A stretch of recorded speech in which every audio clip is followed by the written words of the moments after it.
There's a temptation once you have got something working to just leave it, but sometimes it's worthwhile cleaning things up a little bit. So let's take a look at these arrow keys for a second.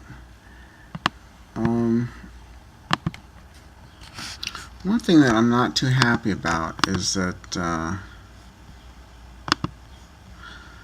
have to write kind of different looking code for each of these, and also I did this translation into ASCII here, and that kind of forces me to do some ASCII stuff over here. So let me fix that up a little bit first. One thing we can do is we can write a reporter. Let's see.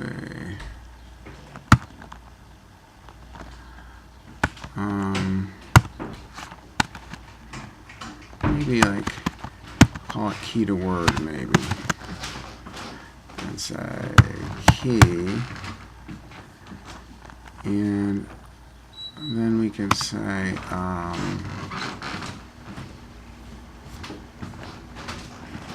let's look at our arrow keys for a second here. Oops. We could say something like if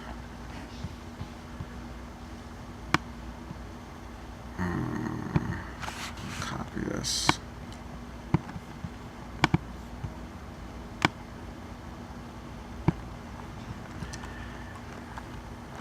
So if it's this, we'll output 270. That's going left, right? Yeah. And then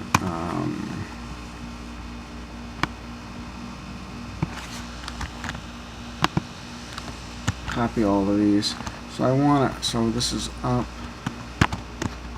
OP is just an abbreviation for output. It's just another way to write output.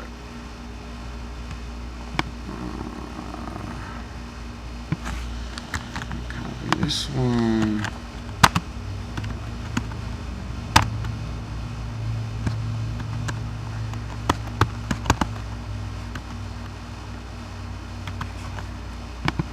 And this one's down now.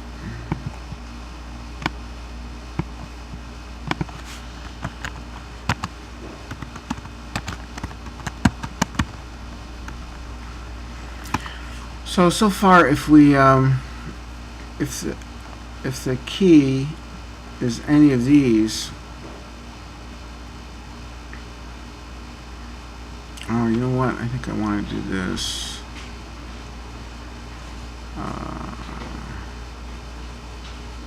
Yeah, if the key is any of these, it'll output that particular word.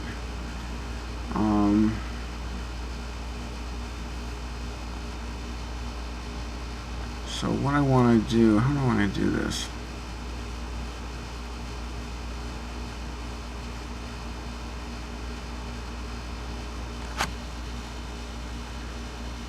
Yeah, so this will be handled by ASCII keys, right?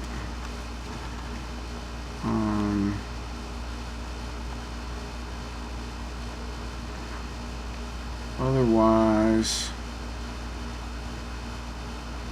output. This might be the easiest way to do it. Let me think. Output.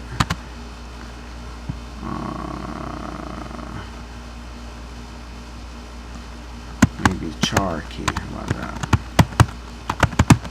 Okay. So I'm pretty sure char is the one that you use to go from ASCII back to regular.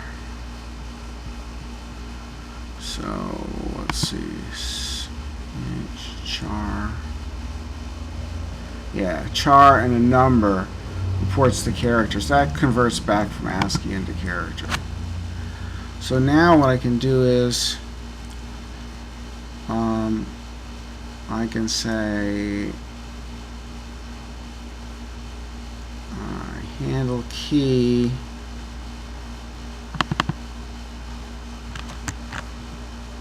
Let's put key to word here, maybe. Make this a little smaller so it fits on the line. Yeah. So now, what I can do is in here, I can say if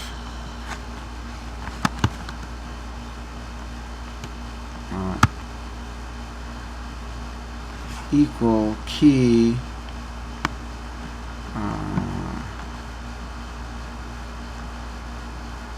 equal key left, if it's the left arrow key, do that. If it's the right, if it's the up arrow key, this just makes things a little easier, right? If it's the right arrow key, or if, oops, if it's the down arrow key. Alright, that makes a little more sense. There's still a little bit of translating back and forth, but I think it makes it clearer. And then this guy, you don't need this ASCII for this guy, then you can just say if key is A, if key is W, like that. So that makes these, you know, it makes it a little more consistent between the left and right and the particular keys. It's a little bit cleaner. And then another thing you might want to do is just maintain a list of who the players are. To players, because right now I can say OP or output. It's the same thing. I have T1 and T2 here.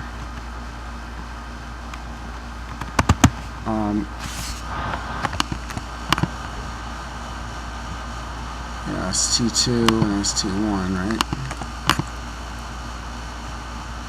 And I could just say ask players, click on. Okay, so then that way, if I add players, I can just add them to the list, or if I take players off, I can just take them off, and this will ask whoever's in this player list. That way I can have a bunch of other things. I might have some, you know, robots wandering around on their own, but I could still have my guys that are playing. So let's just make sure that still works. I say go. I can move with the arrow keys, and I can move with these guys. So okay, so that works.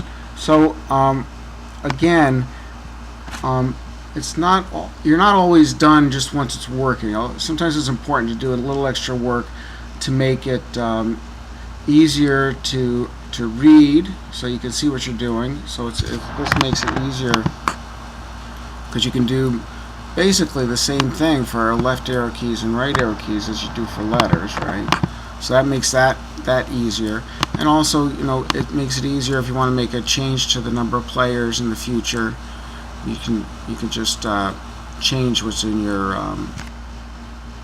players procedure here, and just and that'll just change who you're talking to, who you're asking to click on.